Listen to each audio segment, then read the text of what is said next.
Has it ever happened to you? Have you put your email address and password into a site that you thought was legitimate, and then all of a sudden the whole world gets blasted out from your email address?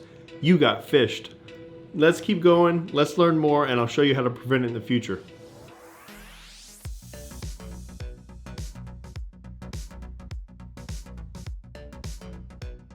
How's it going, everybody? This is Brandon, your IT guy from AOP. So over the weekend, I had someone email me saying, hey, I got this email from iTunes. It said I have an Amazon $50 gift card. And I told them, before you open anything, before you do it, just forward it over to me and let me take a look at it. So there's a few things that I wanted to go over in order to catch a phishing email.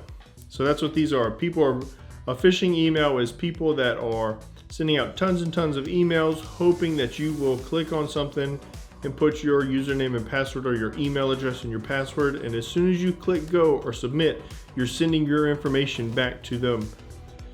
So they're going to send out thousands and thousands of these emails in the hopes to get 10 or 20 of them, and then once they're in your account, it's over with.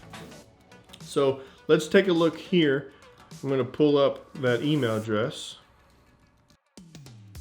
So I've got the email address. First thing I always like to do when I think of these phishing emails and how I could be defensive against these is just use a little bit of logic. So if I order an Amazon gift card, chances are Amazon's gonna send me the gift card, or it would be coming from Amazon. Someone doesn't go to iTunes to purchase an Amazon gift card, right? So there's flag number one. Second thing I wanna do is start looking at the email address that it came from. So in this case, we have Apple Store. And then if you look at the back, it says at squaremktg.com. Well, if it comes from Apple, it's going to say from apple.com, right? As the email address. And then the reply to is this long chain, and it's going to reply to .squareup.com. So there's huge red flag number two. But as an IT guy, I'm curious. I want to see how good these things are going to get. So you start scrolling down and it looks, this is a great one. Outside of those email addresses, it's formatted well. It's got good images. I tried the code, nothing happens. Now, if you click on the manage order, our domain in our network is set up to alert you. These are going to go to an untrusted site. But I'm going to go ahead and proceed.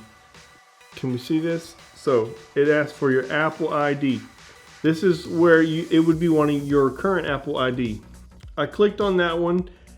Now I used a fake one. So this is number 2, personal information. Look at all that good personal information that it wanted.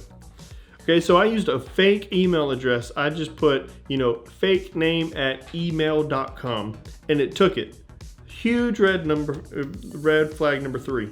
So then once I put in that fake username and password, it asked me for all of this personal information, which, come on. Apple is never gonna ask this much information about you if you already have an Apple account.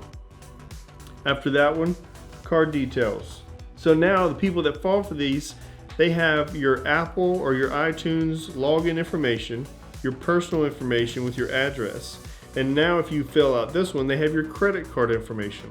And then I did test the code out, and it did say no good. So when you're checking on these emails, one, are you expecting $50 from anyone or a gift card from anyone? Are you expecting a PDF or a zip file from anyone?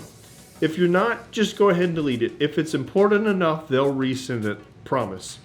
Second thing, verify your from address. If it comes from iTunes or Apple, it's not going to come from, where did this one come from? At squaremktg.com. Red flag, they don't match.